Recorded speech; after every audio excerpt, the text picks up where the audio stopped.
నమస్తే, నా పేరు Shivaji. Welcome to our channel.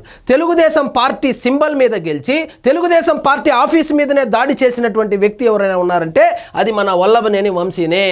ఆ కేసు మీద వల్లభనేని వంశీని ఫిబ్రవరి 13వ తారీఖున పోలీసులు అరెస్ట్ చేసినటువంటి విషయం మనకు అందరికీ తెలిసిందే. ఒక కేసు కాదు, చెప్పుకుంటూ పోతే ఆయన మీద పుంఖాలైనటువంటి కేసులు ఉన్నాయి. మైన్స్, వైన్స్, గ్రావెల్, ఇసుక, దందాలు, సెటిల్మెంట్లు, ఇలా చెప్పుకుంటూ పోతే బెదిరింపులు, కిడ్నాపులు, ఈ కేసులన్నిటికీ బెయిల్ వచ్చినప్పటికీ ఈయన చేసినటువంటి పెద్ద తప్పిదం ఏంటంటే తెలుగుదేశం పార్టీ ఆఫీస్ మీద దాడి చేసినటువంటి కేసు ఏదైతే ఉందో అది బెయిలబుల్ అఫెన్స్.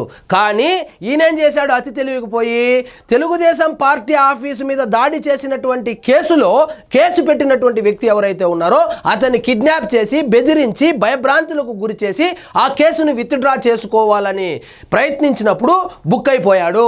అలా బుక్ అయినటువంటి ఈయన మీద దాదాపు 10 నుంచి 11 పీటీ వారెంట్లేసి తిప్పి స్టేషన్లు తిప్పి కోర్టులకు పిప్పి చేశారు. ఎందుకంటే అధికారం లేనప్పటికీ అధికారంలో ఉన్నటువంటి వైఎస్ఆర్సీపీ పార్టీలో జాయిన్ అయ్యి అఫీషియల్గా జాయిన్ కాకపోయినా వాళ్లకు మద్దతు ప్రకటిస్తూ జగన్మోహన్ రెడ్డి గారే మరొకసారి ముఖ్యమంత్రి కాబోతాడని చెప్పి గన్నవరంలో ఈయన చేయనటువంటి అరాచకాలే లేదు. దాని ప్రతిఫలమే దాదాపు 140 రోజులు జైల్లో ఉండవలసి వచ్చింది.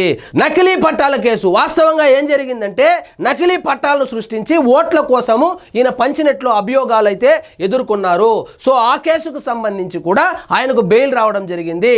ఆయన హైకోర్టును ఆశ్రయించి బెయిల్ తీసుకోవడం జరిగింది. సో ఇప్పుడు రాష్ట్ర ప్రభుత్వం సుప్రీంకోర్టును అప్రోచ్ అయింది. సుప్రీంకోర్టు ఏం చెప్పిందో చూద్దాం రండి. అక్రమ మైనింగ్ కేసులో వల్లభనేని వంశీకి సుప్రీంకోర్టులో చుక్కెదురు. ముందస్తు బెయిల్ మంజూరు చేస్తూ హైకోర్టు ఉత్తర్వులు పక్కన పెట్టిన సుప్రీంకోర్టు. హైకోర్టు ఏదైతే ముందస్తు బెయిల్ ఇచ్చిందో దాన్ని పక్కన పెట్టేసింది సుప్రీంకోర్టు.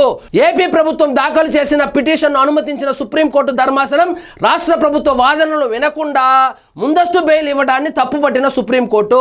అసలు మీరు ప్రభుత్వము ఏమి వివరించాలనుకుంటుందో వాళ్ళ వాదనను వినకుండానే డైరెక్ట్గా వల్లభనేని వంశీకి సంబంధించినటువంటి వాదనలు విని ఆయనకు ముందస్తు బెయిల్ ఇవ్వడము చాలా తప్పని చెప్పి హైకోర్టు తీర్పును తప్పుపెడుతూ దాన్ని పక్కన పెట్టి ప్రభుత్వం ఏదైతే పిటిషన్ వేసిందో దాన్ని అనుమతించింది.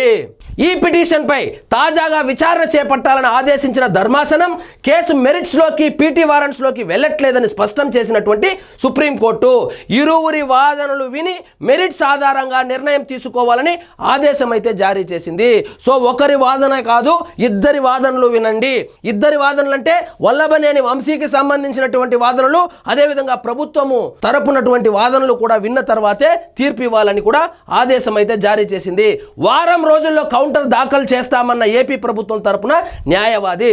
సుప్రీంకోర్టు ధర్మాసనం ఏదైతే చెప్పిందో దానికి బదులుగా ఏపీ ప్రభుత్వం తరపున వాదిస్తున్నటువంటి లాయర్ ఎవరైతే ఉన్నారో, న్యాయవాది ఎవరైతే ఉన్నారో ఆయన వారం రోజుల్లో కౌంటర్ దాఖలు చేస్తామని ఆయన చెప్పడం జరిగింది.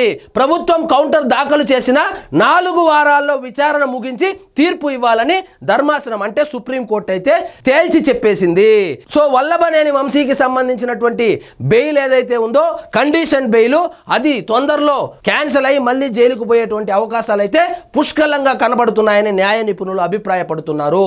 సో సంబరాల్లో మునిగిపోయినటువంటి వైఎస్ఆర్సీపీ కార్యకర్తలు కావచ్చు, అదేవిధంగా వల్లభనేని వంశీ అభిమానులు కావచ్చు, వాళ్లకు తీవ్ర నిరాశనే మిగిల్చినట్లు కూడా తెలుస్తోంది. సో చూద్దాం మరి వల్లభనేని వంశీకి ఈ కండిషన్ బెయిల్ కంటిన్యూ అవుతుందా, లేదా వల్లభనేని వంశీకి బెయిల్ క్యాన్సిల్ అయ్యి ఆయన మళ్ళీ జైలు బాట పడతాడా? ఆల్రెడీ 140 రోజులు ఉన్నారు. ఈసారి జైలుకి వెళ్తే ఎన్ని రోజులు ఉంటాడైతే చెప్పలేము. సో ఇదండి ఈరోజు మన టాపిక్. మీకు ఈ వీడియో నచ్చినట్లయితే లైక్ చేయండి, షేర్ చేయండి, ఛానల్ మాత్రం సబ్స్క్రైబ్ చేసుకోవడం మర్చిపోవద్దు.